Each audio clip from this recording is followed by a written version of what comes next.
Consideration of vetoed bill, Senate Bill 20. The clerk will read. Senate Bill 20, Care for Women, Children, and Families Act.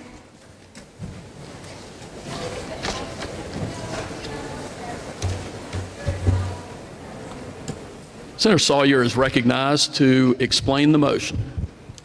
Thank you, Mr. President. North Carolinians watching this debate, you are bearing witness to exaggerated and extremist objections from some Democrats who be led by the delusions of a national far-left agenda. Quite frankly, their smear campaign is a veiled attempt to not help women, but to pad their political coffers through promoting and perpetuating a fear campaign. You see, their true anger is not about this bill's guardrails on second and third trimester abortions, which is supported by most North Carolinians.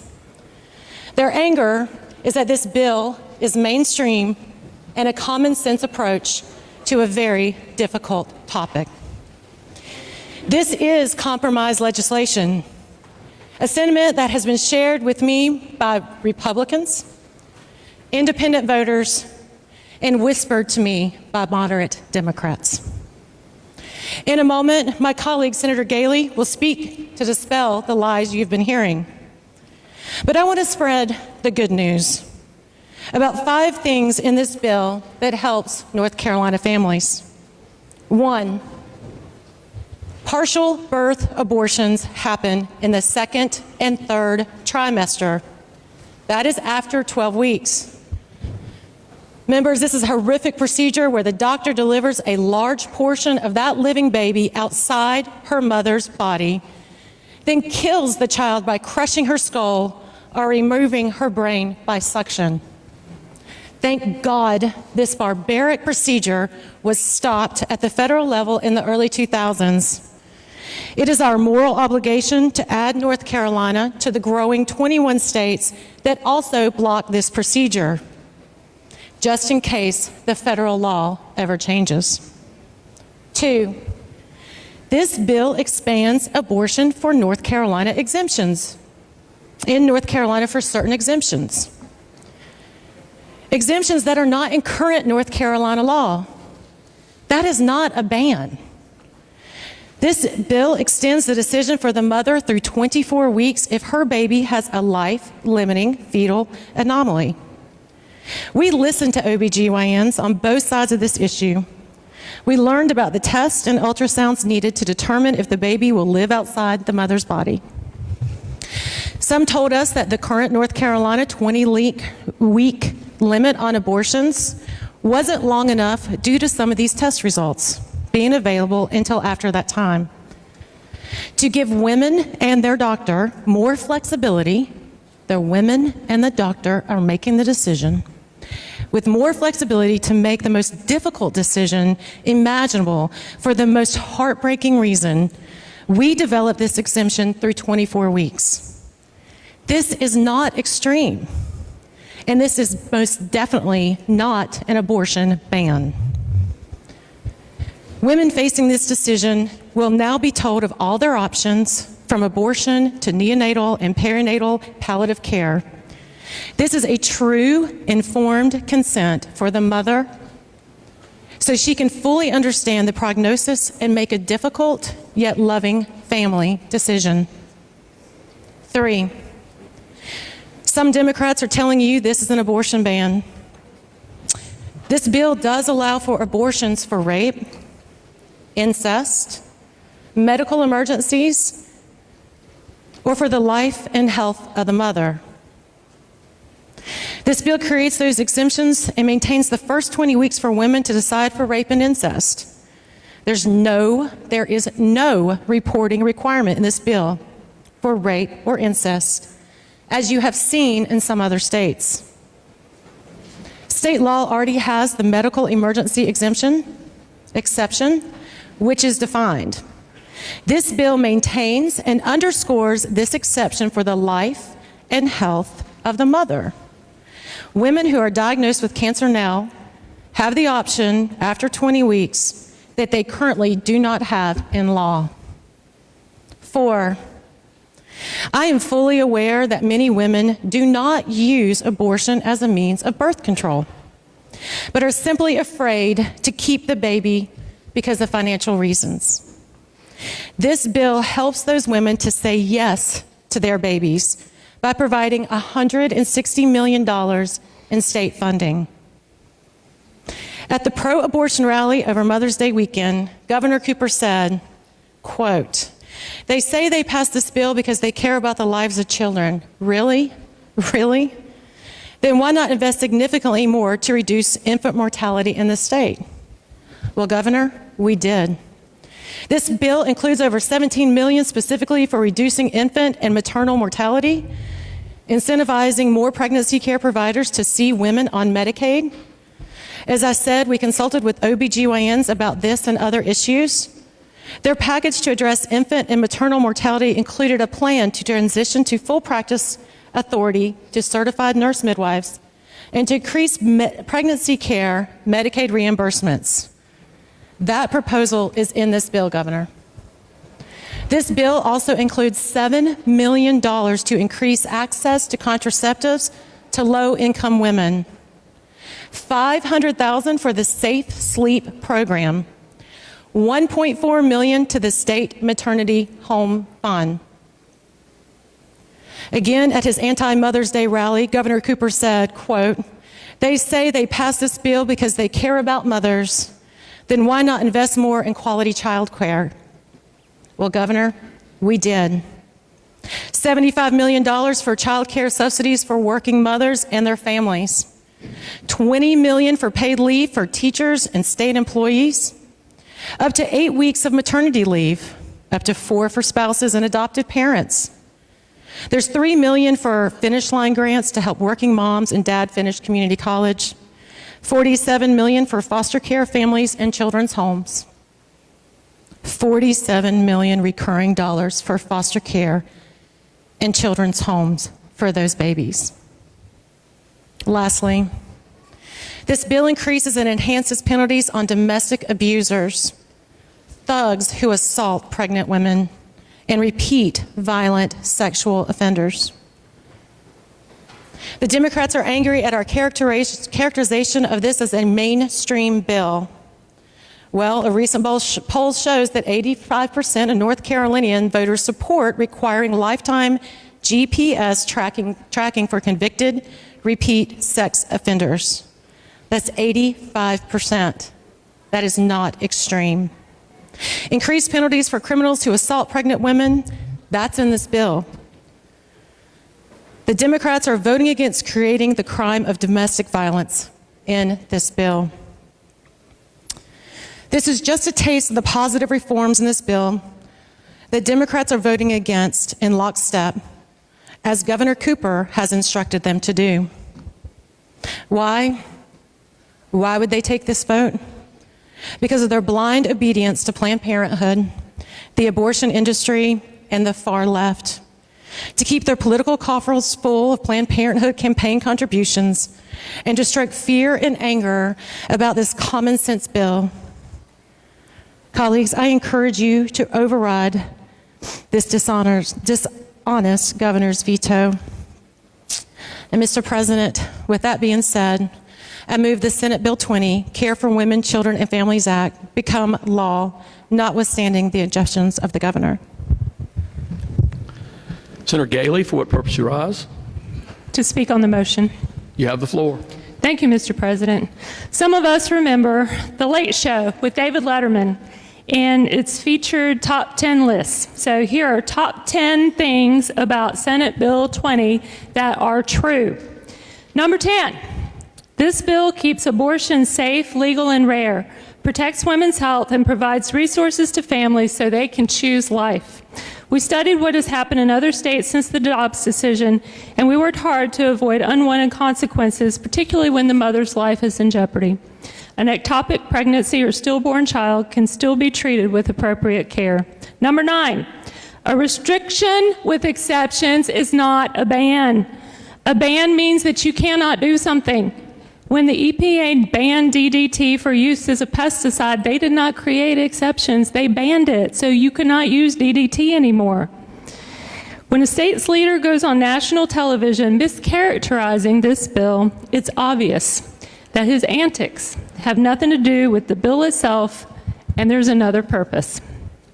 Which leads me to the eighth truth. The Democratic Party is bought and paid for by the abortion industry. Within moments of the press conference when we announced the conference report for Senate Bill 20, Governor Cooper and Attorney General Stein emailed fundraising blasts begging for money.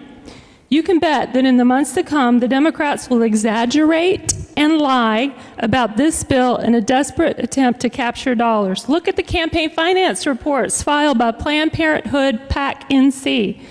Their 2022 third quarter report shows they spent over $1.9 million in 5 North Carolina Senate races, 5 races for senators who are sitting in this chamber right now. That kind of investment in 5 Senate races is remarkable. For context, remember that a Senate district has 205 to 210,000 people in it. Number 7. An unborn baby at some point during the pregnancy becomes a person who deserves the protection of the law. An unborn baby is not a sack of cells in a uterus.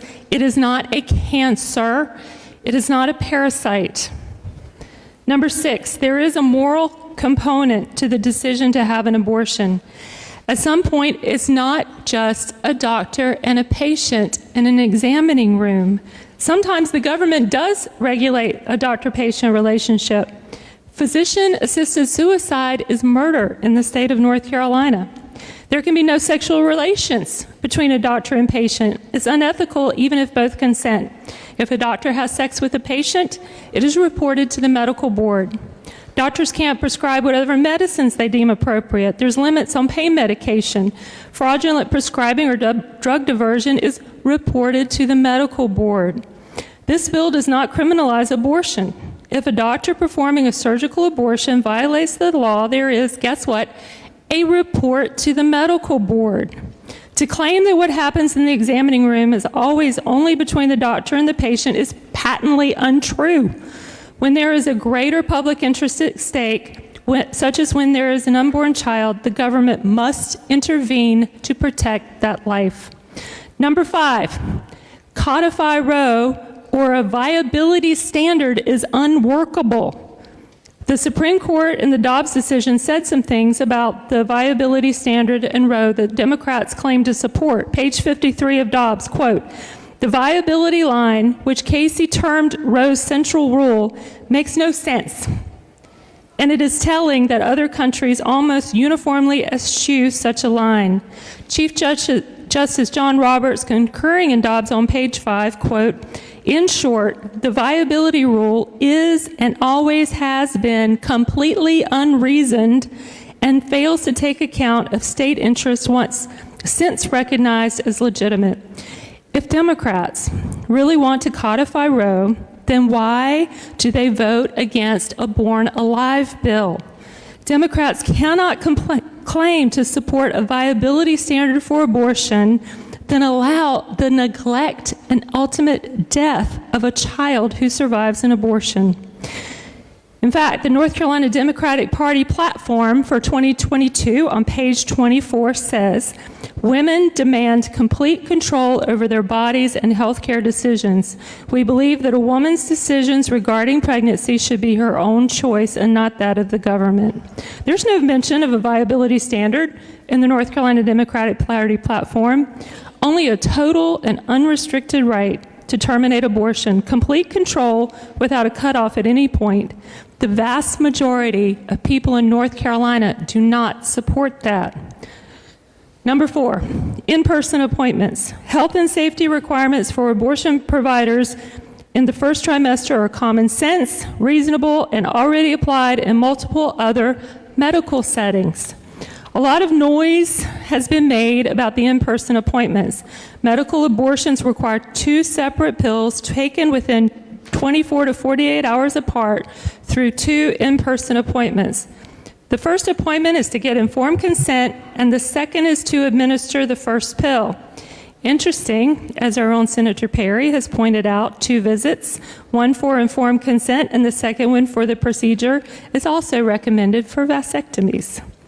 The FDA recommends the third in-person follow-up visit, and this bill would not require the woman to show up for it. FDA approval for the abortion pill is limited to the first 10 weeks. This bill allows off-label use for an additional 2 weeks. The medication can still be used for other legitimate medical purposes by patients who have a different medical diagnosis. And please, let's reflect for a moment on the glaring hypocrisy of Democrats insisting that abortion bills should be prescribed off-label. If someone wanted to prescribe something off-label during COVID, they had a fit. Number 3, safety guardrails are common sense, whether a woman seeks a medical or surgical abortion. If a clinic offers medical abortion, they should have to follow existing state law on administering abortion-inducing drugs in person and disclose the risk associated with medical abortion in person. Surgical abortion clinics should follow the same healthcare standards as ambulatory surgical centers. We should not sacrifice women's safety for convenience. One has to wonder, what corners are abortion centers cutting in order to keep their profits high? Surgical abortion is a surgical procedure and should be done in an ambulatory surgical care center. Democrats don't want North Carolina women to be informed about the consequences of their decision to have an abortion, and they don't want North Carolina women to be informed about resources available to them if they decide to keep the baby. Number 2, women's privacy is protected under this bill. This bill prohibits reports sent to DHHS from containing any information that would make it possible to identify the woman. The reporting requirements in this bill are based on current law and for statistical purposes only. Finally, in 1992, Democratic presidential candidate William Jefferson Clinton said that abortion should be safe, legal, rare. That's what this bill does. It seems like Democrats and Roy Cooper only want it to be legal. They don't care about safe. They don't care about rare. They are willing to cut corners with women's safety and want abortion to be just another method of birth control, without regard to the baby slowly growing inside its mother's womb. Today, the left celebrates abortion as a positive good. The number one truth about this bill is that it has exposed the Democrats for what they are, beholden to the abortion special interests they depend on to run their election machine. Further discussion or debate?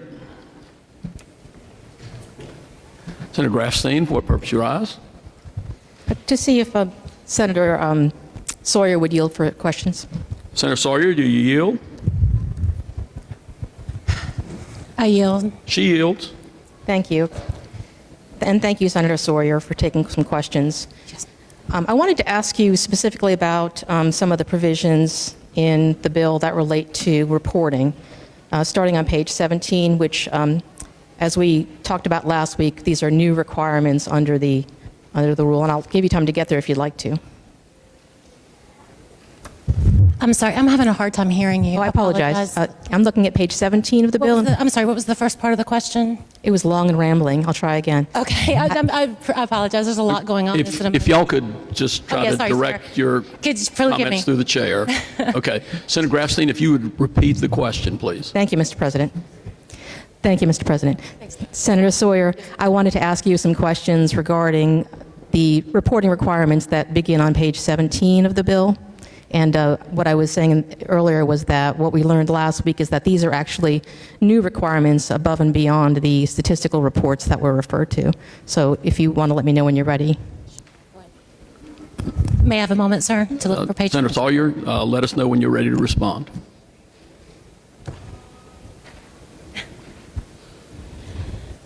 Thank you. I've located 17.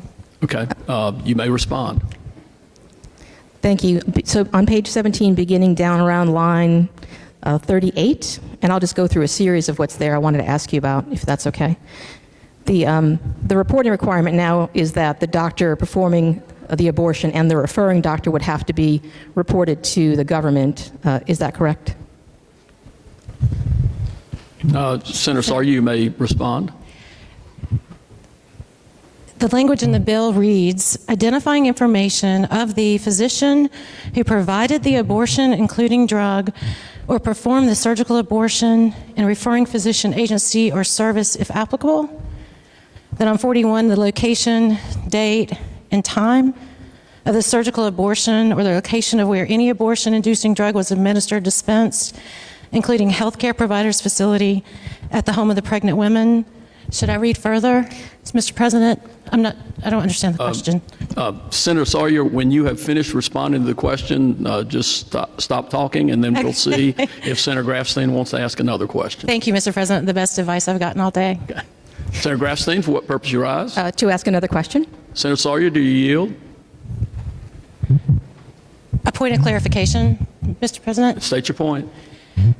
At the time that I'm being asked questions, is there a 10-minute time limit that will be charged against the person who is asking the questions? So under the Senate rules, Senator Grafstein sought recognition.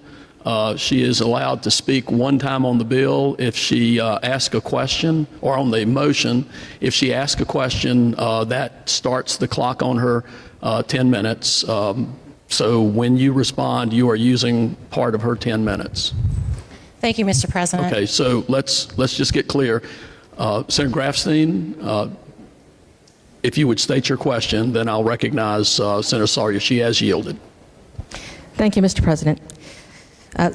Senator Sawyer, then the question is, as the bill provides the reporting to the government of the identification of the doctor and the referring doctor, the location, as you indicated, of the abortion, including the whether it's an at-home abortion by a woman with taking a pill, whether the ultrasound information, if you're looking down the list, to the woman's history of births, the previous pregnancies she's had, any previous abortions that she's had.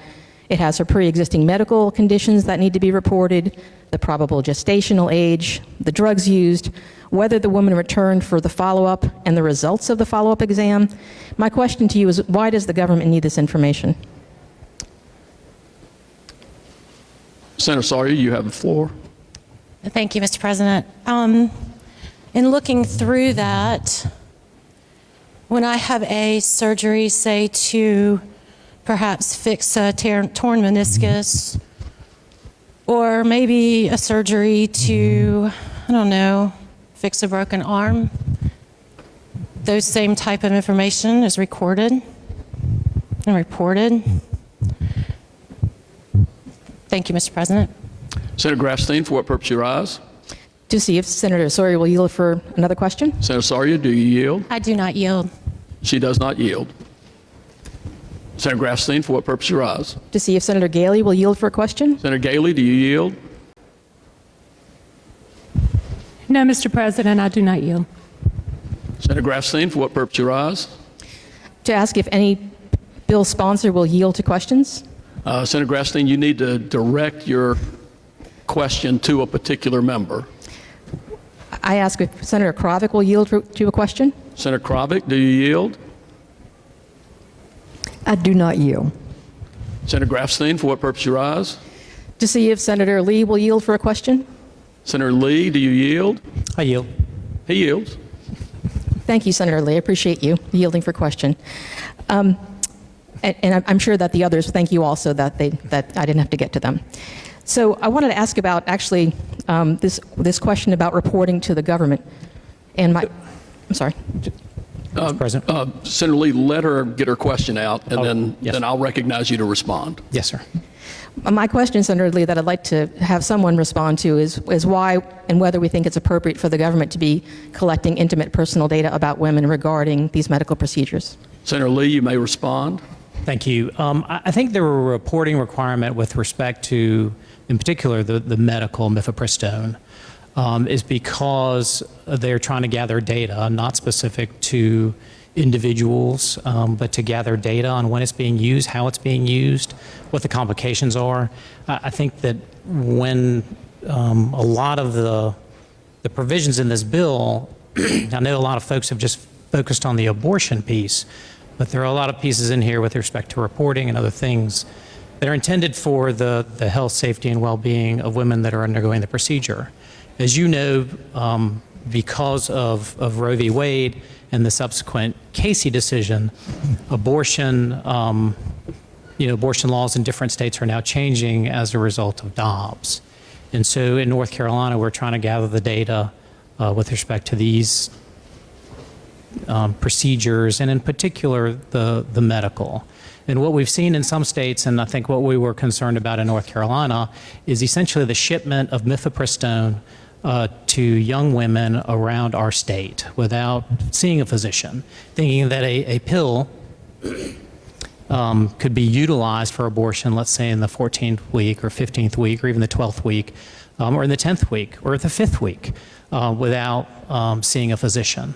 And as you probably know, that if a woman has an ectopic pregnancy and takes mifepristone and experiences cramping and bleeding, which mifepristone will tell you are natural consequences or side effects, she may not realize that she is in a life or death situation through uncontrolled bleeding if she had an ectopic pregnancy. So I think what you see in a lot of the provisions of the bill really relate to trying to protect women with respect to some of these procedures, and again, in particular, medical abortion by taking a pill. Senator Grafstein, for what purpose you rise? To see if Senator Lee will yield to another question. Senator Lee, do you yield? Thank you, Mr. President. I yield. He yields. Thank you, Senator Lee. I appreciate you being game here. There was a statement made when this bill was originally introduced, or the conference report was originally introduced, that it would prevent 3,000 abortions, effectively ban 3,000 abortions. And my question is, in terms of those figures, I don't know the source of them, but is it not true then that as to the women who today would be allowed to get a legal abortion, those 3,000 women will be banned in the future, and each year after that will be banned in the future from accessing abortions that are legal today? Senator Lee, you may respond. I did make the statement, and I have no idea the statistics that you're using, so it's hard for me to respond to things I didn't say nor statistics I have seen. Senator Grafstein, for what purpose you rise? To ask Senator Lee a follow-up question? Senator Lee, do you yield? I yield. He yields. Senator Lee, do you think it's fair, though, to conclude that if we have a gallery full of folks who've been invited here because they've been promised that the Republicans in this body are going to reduce the number of abortions, isn't it fair then to conclude that the same number of women and girls will be denied access to legal and safe abortions? Senator Lee, you may respond. Senator Grafstein, respectfully. This debate has devolved and some of y'all have said that we didn't have the opportunity to debate, we didn't have the opportunity to talk about these issues. I will tell you that I've been talking about this issue since last year. I can't even remember when I guess it started with Dobbs. And I wrote an op-ed. And I've got the op-ed here. I'm not going to read it for you. I'm hopeful some of you have read it. But I will tell you that in my op-ed, I said that I believe that abortion should be an elective procedure in the first trimester. I said there should be exceptions for rape, incest, health of the mother, and that's what this bill does. I wrote this back last September. 2 weeks later, and I usually don't do the political thing in here, but the Democratic caucus, members in this very chamber, and the governor got on television, but the direct mail said completely the opposite of what I wrote. Completely the opposite. Said I want to put women and children in jail. They're not talking about lives. They're not talking about women or children or health care. And right now, even though this bill does exactly what I put in my op-ed, the governor and people in this chamber are saying that I am somehow doing something inconsistent with what I said during the election cycle. So So Senator Grafstein, again, respectfully, the politics of this, the saying that people made promises, I wrote an op-ed and said exactly what I was going to do. I didn't promise anything to the people in this room. Senator Lee, Senator Grafstein is now 2 minutes over her 10 minutes. So I would ask you to conclude your response. And Senator Grafstein, I'm going to give you another minute. Thank you, Mr. President. Senator Grafstein, for what purpose you rise? To ask one final question, and I guess I'll ask Senator Perry, since he was invoked earlier. Senator Perry, do you yield? I do not. Senator Grafstein, I think that was your last chance. Thank you, Mr. President. Senator Meyer, for what purpose you rise? Thank you, Mr. President. I wonder if Senator Sawyer would yield for a question. Senator Sawyer, do you yield? I do not. She does not. Mr. President, I wonder if Senator Galey would yield for a question. Senator Galey, do you yield? I do not yield. Senator Meyer, for what purpose you rise? Thank you, Mr. President. I wonder if Senator Krawick will yield for a question. Senator Krawick, do you yield? I do not yield. She does not yield. Senator Meyer, for what purpose you rise? Thank you, Mr. President. I wonder if Senator Lee would yield for a question. Senator Lee, do you yield? I yield, Mr. President. He yields. Thank you, Senator Lee. Senator Lee, I have a couple questions about some of the technical provisions of this bill. There's a provision that says that, and it's been talked about by the bill sponsors, about a narrow exception to avert a patient's death for, quote, a serious risk of substantial and irreversible physical impairment of a major bodily function. Senator Lee, are you able to provide any sort of medical reference for what would qualify or not qualify for that exception? Senator Lee, you may respond. Thank you, Mr. President. It is for the impairment of a major bodily function of the mother, and I'm assuming the physician would make that determination. And Mr. President, if I could ask Senator Meyer a question. Well, Senator Meyer has the floor at this time, so Senator Meyer, for what purpose you rise? Thank you, Mr. President. I would like to ask Senator Lee if he can respond to another question. Senator Lee, do you yield? I yield. He yields. So, Senator Lee, I mean, you basically read back the portion of what's in the bill to me and said that it would be up to a doctor. So if it's up to the doctor, does that mean that it is fully in the doctor's discretion to determine when that is true and when it's not, and there would be no possible situation where the doctor could face any type of sanctions, whether they be from medical licensing board or legal sanctions, if they make that determination in their best judgment, it's completely up to their discretion? Or is there some range of what would qualify and what would not qualify that a doctor needs to know to be able to comply with this bill? Senator Lee, you may respond. Senator Meyer, I'm assuming you're familiar with physicians and standards of practice, and that the medical professionals, at least physicians, MDs, ODs, or DOs, are supervised by the medical board. And as with other provisions within our healthcare statutes and within the rules that are adopted by the medical board, there are a variety of provisions by which physicians have to follow the standard practice. As you probably know, and you've read in the bill, and I think some of your colleagues have talked about, a violation of the standard of practice or a violation of law would go to the medical board in this context. And so, you know, I think that the medical community and the medical board that's responsible for regulating the industry is the one that, where if there was a complaint or an issue, it would go to that particular board. Senator Meyer, for what purpose you rise? Thank you, Mr. President. I wonder if Senator Lee would be patient enough to respond to another question. Senator Lee, do you yield? Thank you, Mr. President. I do. He yields. So I think I have two more questions for you, Senator Lee, so I'm trying to decide which one to ask you first. But I'll ask you about a specific condition, and if the doctor believes that the patient is suicidal, Do you believe that would qualify as a medical condition for this exception or not? Senator Lee, you may respond.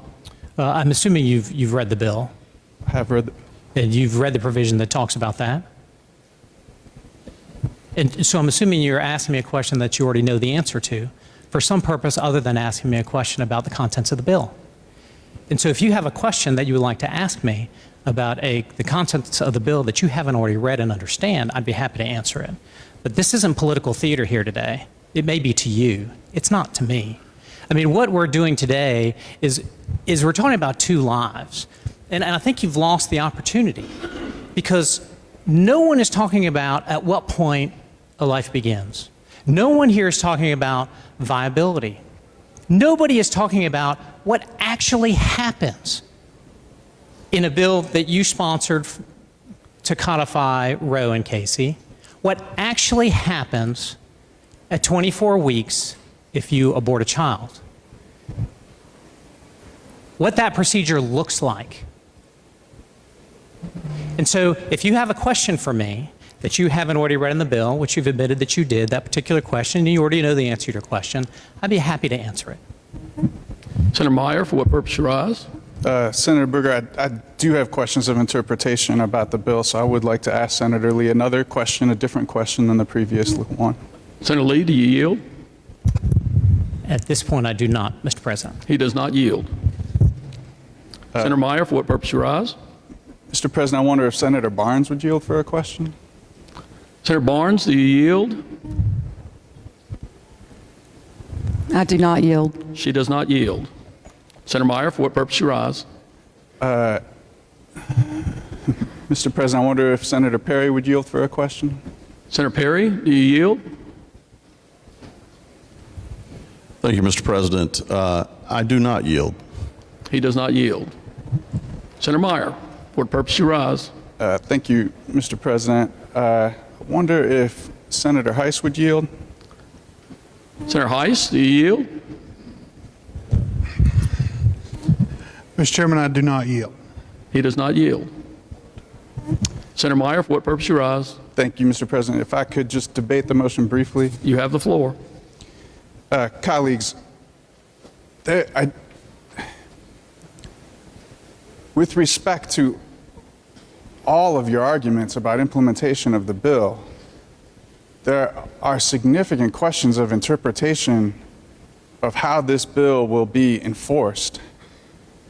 And those questions will have impact on all parties involved, practicing medical professionals, the families seeking abortion care, and indeed,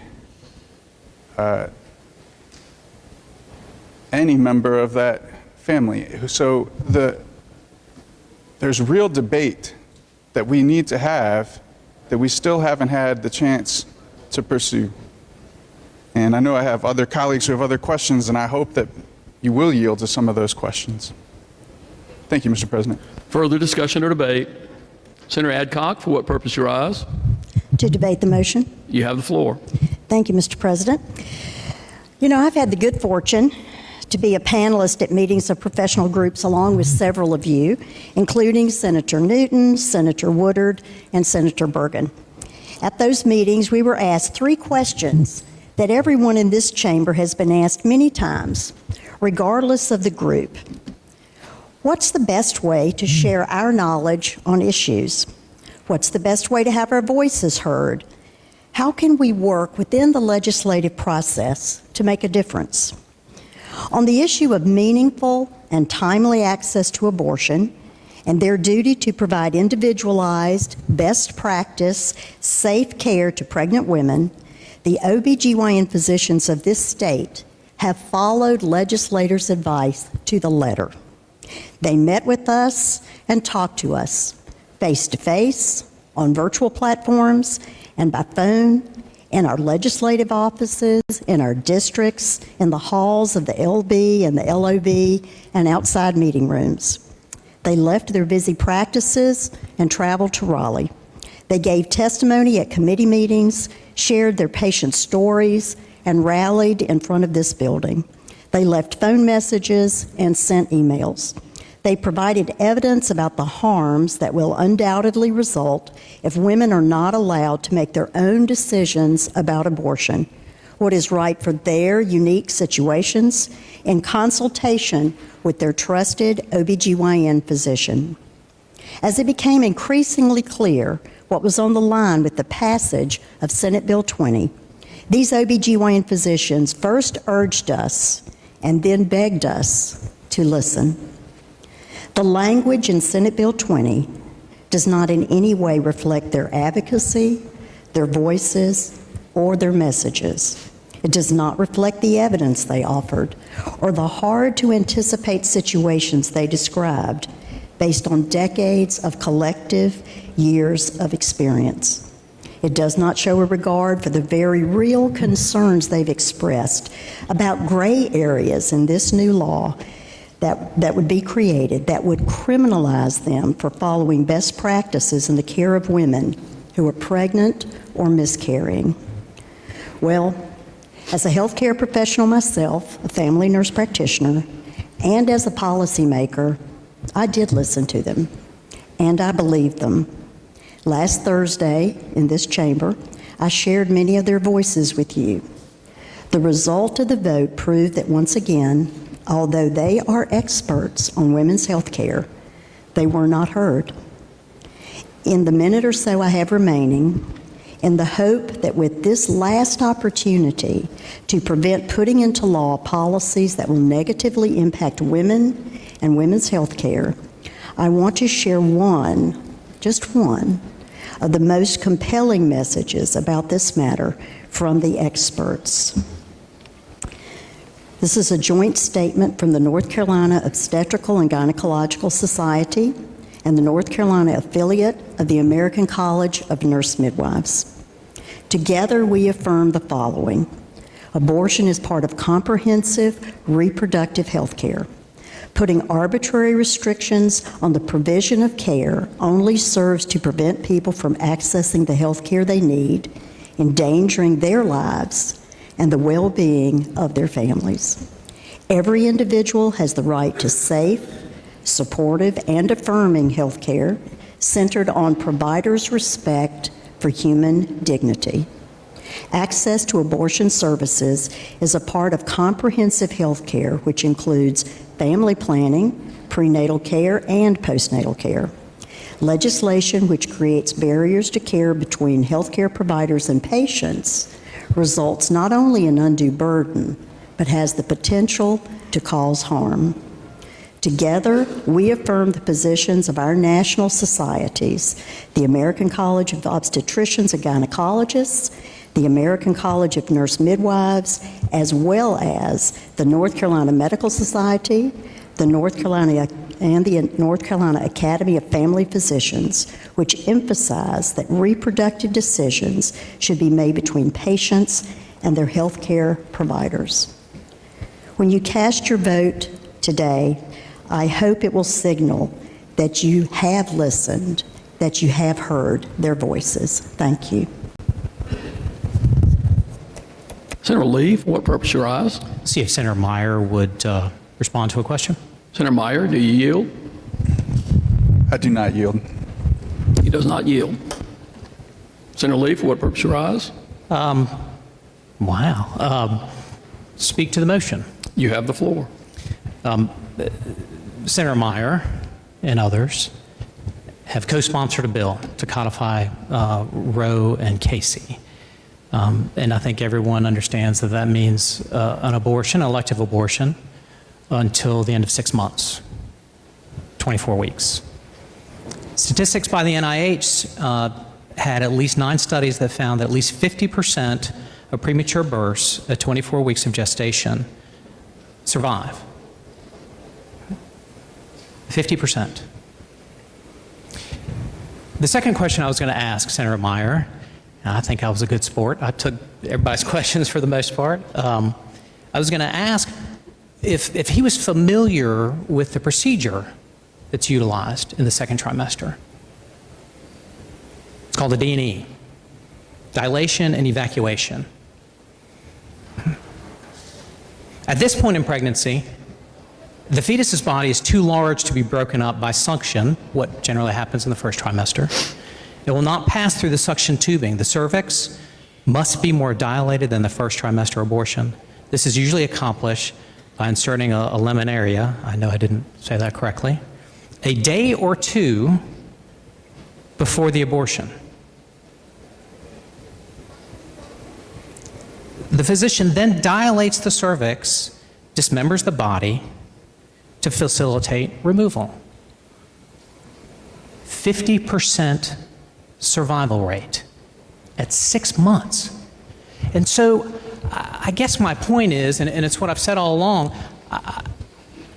this is not just about one life. At some point in this process, we have to think about the child. I don't know where that is for y'all. This bill says that it's elected in the first trimester. I don't know if that's right or not. I mean, my wife and I personally believe life begins at conception, and if you've read my op-ed, you'll know that. But from a policy perspective, I think this is something that we should be doing. And I just had to bring that up because no one's talking about the other part of this bill today, or what's going on in our state, in our country. The rest of the developing world is more consistent with what we're doing today. Point of order. Senator Grafstein, state your point.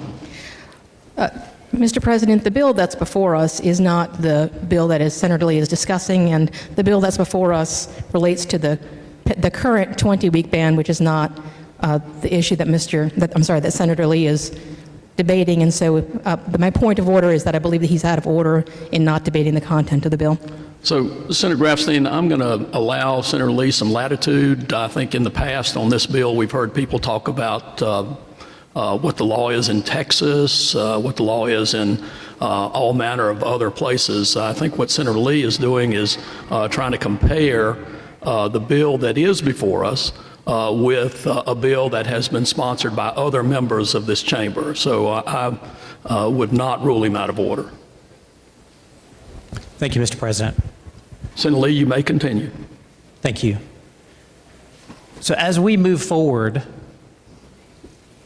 with this vote, and I know this is going to be discussed for months and months on end. I know it's going to be discussed in 2024. I hope that we will not just think about one aspect or one life that's impacted, that we will think about all the lives that are impacted and by what we have tried to accomplish in this particular bill. Thank you, Mr. President. Further discussion or debate? Senator Marcus, for what purpose you rise? To speak to the motion. You have the floor. Thank you, Mr. President.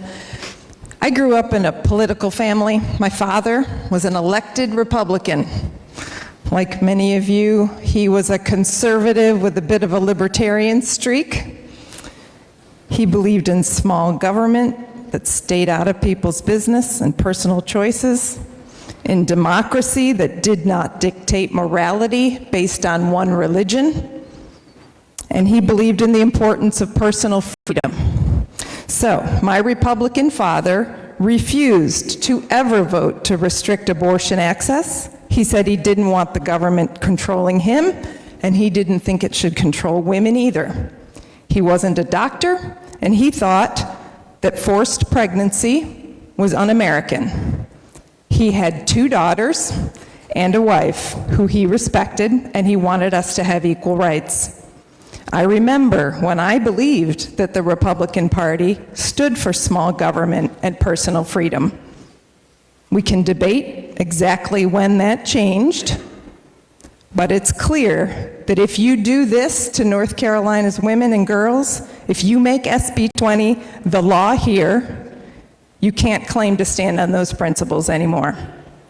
Nothing else you could do, will erase the harm that this bill will do to women and girls, our health, our status in society, our ability to plan our families and our careers. It undermines our ability to trust that you care about what happens to us,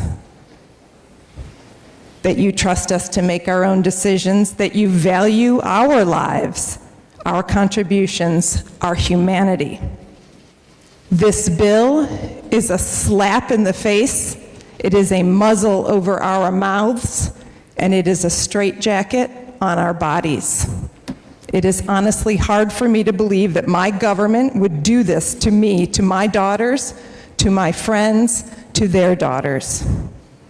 In many cases, we will be forced to continue unwanted and unsafe pregnancies, to give birth against our will, to risk our lives as we are forced to forego or delay treatments that are incompatible with pregnancy, like, for example, cancer treatments, mental health conditions, drug addiction, and miscarriages, because those conditions may not meet your narrow exceptions, and you have blocked our ability to access abortion care if they don't. I can tell that you're feeling the heat of the public outrage about this bill.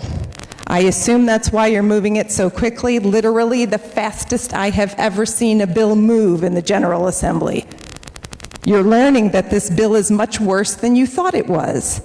Doctors are telling you that how it will force OBGYNs to leave our state because of the criminalization of doctors, the incentive to sue the doctor, the vague exceptions to the ban that they can't understand and can't apply, the unnecessary barriers to access, so that even healthy pregnant patients who plan to carry their babies to term will have trouble finding OB care in North Carolina. You're hearing how doctors who specialize in maternal fetal medicine, those are high-risk pregnancies, they won't practice in North Carolina either. You're hearing how the narrow exceptions that you put in this bill are not adequate. They're not workable in reality. Pregnancy is complicated. You're hearing how women who experience medical complications or have severe mental illness after week 12 will have to wait until they are at risk of death before a doctor will be able to terminate their pregnancies, even an unviable one. It's not enough that she be in a condition for which the standard of care would be to offer her the option of abortion. No.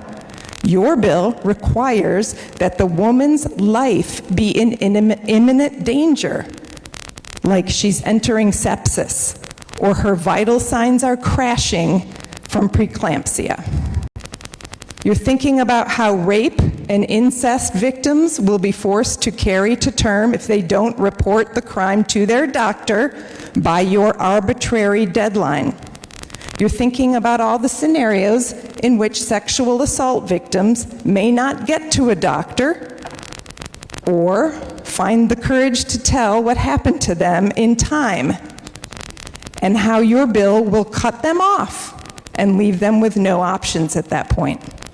You're realizing that doctors are required to report incest and rape of a minor to law enforcement, thus triggering mandatory interaction with police in order for that child to get the health care she needs. SB 20 causes more trauma for her. So here we are with this flawed, draconian bill that was drafted in secret by certain members of your caucus, and you're forced to decide if you still feel comfortable with it. Are you comfortable with it? Are you struggling with whether you'll push aside all of the troublesome things that are coming to light about this bill, trying to decide if you want to be the reason why women lose fundamental rights that we have had for over 40 years, making our bodies subject to politicians' opinions? Trying to decide if it's more risky to vote yes and make your party and your donors happy, but make the women very angry, or vote no and make your party mad in order to respect women. You may be wishing that this was a mainstream bill, one that was popular and reasonable, but it's not. You could have written a bill like that, but you didn't. You could have amended the bill after hearing public comment, but you didn't. You could have consulted the medical experts that Senator Adcock cited to you, but you didn't. You could have asked the business community if this would make it harder to recruit and retain female employees here in North Carolina, but you didn't. At least I assume you didn't, because the bill before you gives the average pregnant person only about 2 weeks from when she typically finds out she's pregnant to when she has to schedule her abortion if that's what she wants to do. She can't wait any longer to think about it and consult with medical professionals or her family or her pastor. She'll have to decide quickly, because thanks to you in this bill, the clock is ticking fast. She has many barriers and requirements that she's going to need to get through. And all or most of the clinics that are open now will be closed due to this bill, so she'll have to search for the care she wants, probably at a hospital. And if she can find a doctor who will treat her, wait for an appointment, travel pretty far, come in person to multiple doctor visits, wait 72 hours, which is, by the way, is the longest of any state in the nation that has a waiting period, possibly endure a surgical abortion instead of a safer, less invasive medication abortion because you've banned access to medication abortion after week 10, pay for unnecessary and unwanted procedures that are disguised as informing her, fill out extensive forms that require her to send her private medical records to the state, listen to a script written by politicians, and more. And if she is seeking an abortion due to rape or incest, she still has to go through all of those hoops. And she will also have to tell her doctor those details so that the doctor can determine if she meets the requirements of the new law. She no longer has the choice to remain private about the crime committed against her. Instead, she must tell the doctor by the 20th week of pregnancy in order to be granted the right by her government to end that pregnancy.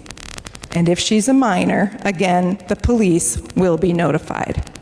It's unthinkable and cruel that you would do that to women and girls, making a serious, sometimes very difficult situation much worse, more rushed, more stressful, more expensive, and in many cases effectively making it impossible for her to access abortion, forcing her to carry that pregnancy against her will. I notice you're trying to drum up support for your bill by saying that the alternative to Senate Bill 20 is some version of abortion on demand until birth. Well, that's preposterous. No doctor would abort a healthy fetus late in pregnancy. That didn't happen under Roe. That isn't happening now under our current law. If a healthy pregnancy with a viable fetus must be ended before full term, that's called a cesarean section. And the standard of care is to safeguard both lives. If you think we need this bill, Senate Bill 20, in order to ensure that doctors don't abort nearly full-term viable fetuses, rest assured, we do not. That doesn't happen. Talk to any doctor and they'll set you straight. And it's even worse that you trying to gaslight us into thinking that SB 20 is for our own protection or for our morality that you are trying to protect. This is not how modern societies treat women. It's not what happens in European countries. It's not how American women have been treated prior to the Dobbs decision. It's not what North Carolina women want or deserve. And no matter how many other non-abortion initiatives that you include in this bill, they won't make up for the harm that the abortion ban will cause. If you really want to encourage adoption or improve foster care or child care or stop domestic abusers from buying firearms, improve maternal and child health, you could have done all of that in a separate bill that didn't include this ban. But again, you didn't do that. It's really disingenuous to pile them in here now and attempt to dilute the bad with some good so that you can say we voted against those good things. Those were our bills, a lot of them. Should have passed them separately. And as I wrap up, I just want to say that as we have since the beginning of time, women and girls will continue to get pregnant. Some on purpose, some by mistake, and some against our will. Maybe someone you care about, a daughter, a granddaughter, or a coworker. Most will want to continue their pregnancy and will need an OB doctor to care for her to have a healthy pregnancy. Don't pass this bill and scare her doctor out of North Carolina. Others will decide that they aren't willing or able to continue the pregnancy. Some will decide instead to finish high school or college or fight a new cancer diagnosis. Senator Martin, Or leave in a... if you could conclude your remarks, you're well over 10 minutes. Very close, Mr. President. Thank you for the additional minute or two. They may decide instead to leave an abusive relationship or keep a job to support the children that they already have. Don't pass this bill and make the decision for her. So it's down to the last moments here. I hope that at least one person who voted in favor of the abortion ban last week will change her or his mind today and stand up for women in our state and vote no. Further discussion or debate?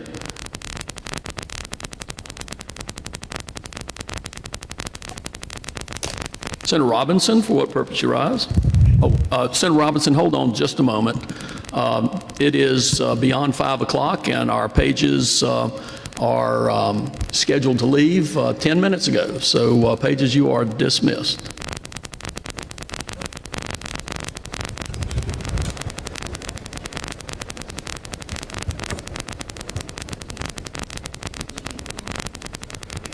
Okay, Senator Robinson, for what purpose you rise? To speak to the bill. You have the floor. Thank you, Mr. President.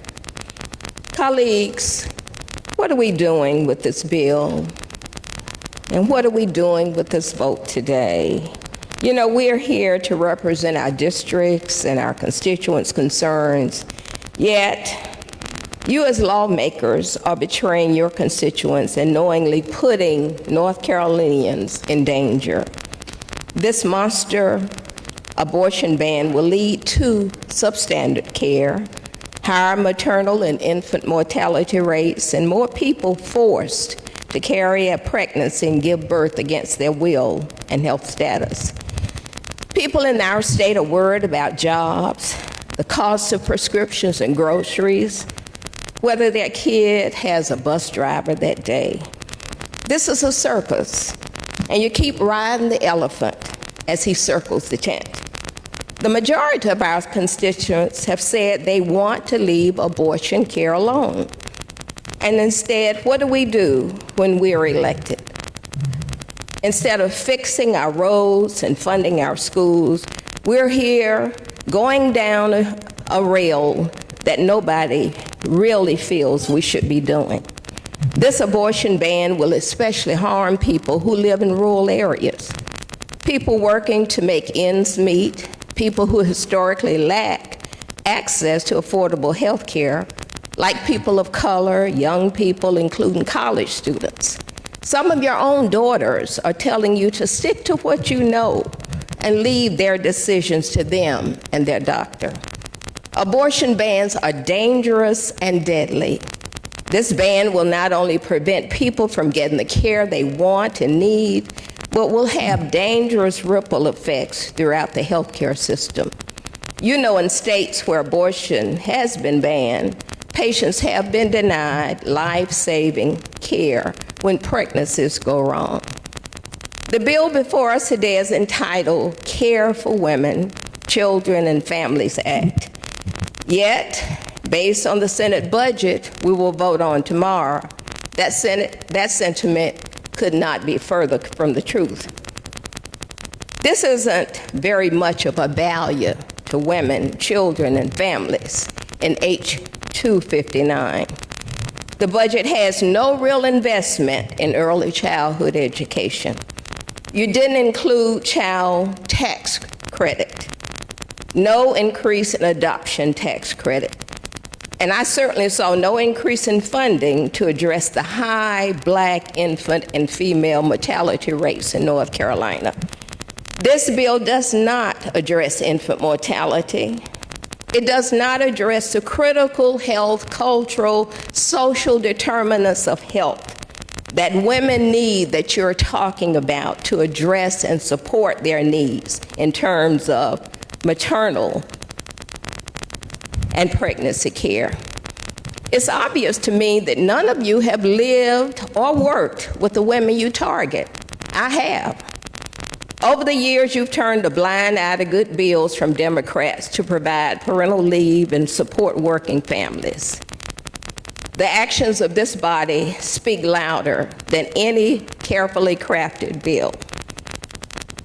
Yes, women do demand complete control over their bodies and their decisions. Do men have complete control over your sperms and your bodies? We deserve the same treatment. We are equal. Women's freedoms are being treated as political pawns. Different from what this bill says, it does not give women and their doctor a choice. Real women, black women, white women, low-income women, Gen Z women, rural women are at risk under Senate Bill 20. They have called me and emailed me. And I know they've contacted you. A lot of women in your households and your neighborhoods and even your churches have told you to back off. These extreme policies are adding to the death toll that poor policies of North Carolina exact on black and poor women and babies. You know, we can do better for North Carolina women, but we ought to start by leaving reproductive health care alone. And I need to say that, as I shared with you before, I ran a baby love program targeting poor women who had no access to health care. Some women who were raped, some women who may have been substance abusers, but women who had oftentimes had pregnancies after 3 or 4 children and had to make decisions. There was not a health care system in place to support these women. So when you talk about those women and making decisions for them, you know nothing about their situations in life. You've never walked the paths that they walked. You've never had to worry about feeding your children. You've never had to worry about where you're going to house them, how you're going to get transportation. And if somebody looked at you when you walked into a health department and said, "You don't deserve to be here." So you don't understand the situations that these women face in North Carolina. Yet, rather than providing the kind of care and support they need, you want to tell them what to do with their bodies. That is their decision. It is not yours.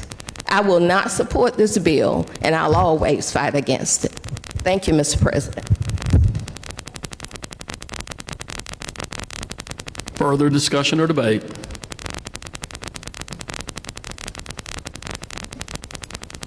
Hearing none, question for the Senate is the motion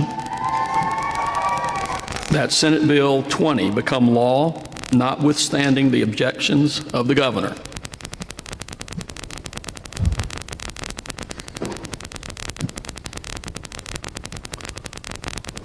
All in favor will vote aye. All opposed will vote no. 5 seconds will be allowed for the voting. Clerk will record the vote. Senator Settle? Aye. Senator Garrett? No. Senator Murdoch? No. Senator Grafstein? No. Senator Smith? No. Senator Waddell? Senator Bodie? No. Senator Corbin?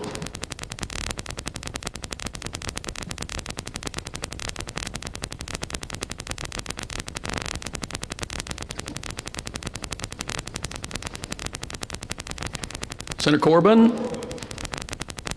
Aye.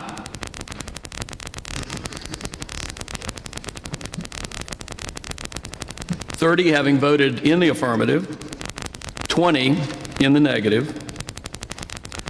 The motion to override the governor's veto of Senate Bill 20 passes by 3/5 of the members present and voting. In accordance with Article 2, Section 22 of the Constitution of North Carolina, Senate Bill 20, together with the governor's objections and veto message, will be sent to the House by special message for reconsideration.